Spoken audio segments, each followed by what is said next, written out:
क्या केशव प्रसाद मौर्य होंगे UP BJP के नए मुखिया? शुरू हुआ कयासों का दौर।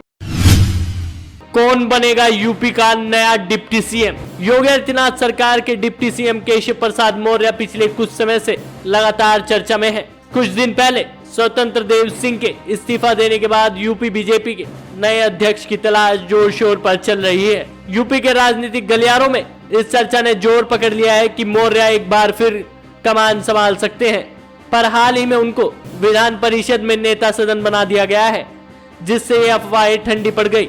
वहीं केशव प्रसाद मौर्य ने एक ट्वीट कर दिया, जिससे चर्चाओं का बाजार फिर से गर्म हो गया। मौर्य ने अपने ट्विटर अकाउंट से एक ट्वीट किया और लिखा, संगठन सरकार से बड़ा है।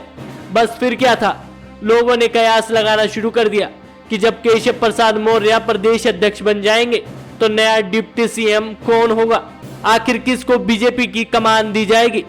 सोशल मीडिया पर तो यूजर्स तमाम नामों को लेकर चर्चा कर रहे हैं। कहा जा रहा है कि मौर्य की जगह अब किसी दलित चेहरे को नया डिप्टी सीएम बनाया जा सकता है।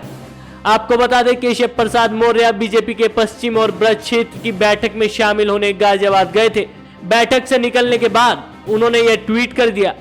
बैठक में पहली बार नए प्रदेश संगठन महामंत्री धर्मपाल आए थे। उनके साथ प्रदेश अध्यक्ष स्वतंत्र देव सिंह और डिप्टी सीएम ब्रजेश पाठक भी थे। बैठक में भी केशव प्रसाद ने कहा था, भले कोई सांसद, विधायक या मंत्री बन जाए, संगठन के लोग इन सबसे ऊपर हैं। मौर्य लगातार संगठन की तारीफ कर रहे हैं। इससे पहले उन्होंने लखनऊ में 16 अगस्त को पूर्व प्रदेश संगठन महामंत्री सुनील बंसल के लिए कहा था, यूपी में भाजपा को शून्य से शिखर तक पहुंचाने का श्रेय उन्हें ही जाता है। शून्य से शिखर तक ले जाने वाले भारतीय जनता पार्टी के राष्ट्रीय महासचिव, अध्यक्ष तो मैं भी रहा हूं, लेकिन जो अध्यक्ष रहे उनके मस्तक पे मुकुट तो बन गया कि उनके नेतृत्व में जीत हुई, लेकिन उस जीत के संपूर्ण श्रेय के अधिकारी कोई है तो सुनील बंसल जी हैं। उनका भी मैं स्वागत भी करता हूं, अभिनंदन भी करता हूं। एक नव दायित्व मिला है, उसमें सफलता की भगवान से प्रार्थना करता हूं। पिछड़ा वर्ग से आने वाले केशव पिछली सरकार में मुखर रहे हैं। उनकी अहमियत का अंदाजा इससे भी लगाया जा सकता है कि विधानसभा चुनाव हारने के बाद भी उन्हें डिप्टी सीएम बनाया गया है। हालांकि उनके करीबी मानते हैं कि कद के हिसाब से उन्हें विभाग नहीं मिला। यह भी माना जा रहा है कि इसी वजह से वह संगठन के भीतर अपना दमखम बनाए रखना चाहते हैं। अब नए संगठन महामंत्री की नियुक्ति हुई तो उनके साथ पहली बैठक में केशव प्रसाद का संगठन को सर्वोपरि रखना लाजमी है। आपको बता दें, केशव प्रसाद मौर्य 2017 के विधानसभा चुनाव से पहले बीजेपी के प्रदेश अध्यक्ष थे। तब बीजेपी ने सहयोगियों के साथ 325 सीटें जीती थी। प्रदेश अध्यक्ष के लिए बीजेपी को बड़े सियासी कद वाले चेहरे की तलाश है।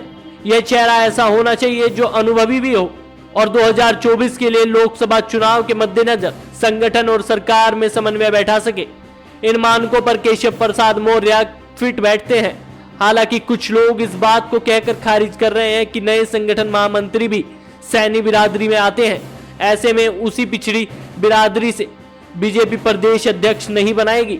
अब देखना होगा कि अगले कुछ दिनों के भीतर बीजेपी अध्यक्ष का ताज आखिर किसको पहनाया जाएगा। आपको ये खबर कैसी लगी? इस खबर को लाइक कीजिए, शेयर कीजिए, साथ ही हमारे चैनल हेडलाइंस यूपी को अभी सब्सक्राइब कर लीजिए।